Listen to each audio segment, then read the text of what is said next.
keyif aldığımız, mutlu olduğumuz bir yer burası. Her zaman burada çok keyifli vakit geçirdik.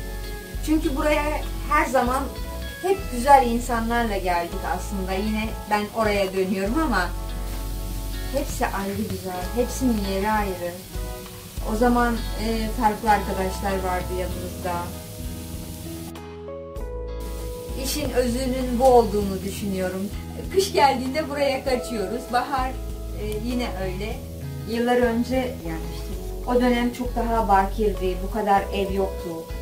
Şu an çok kirlenmiş. Etrafta inanılmaz çöp var her tarafta.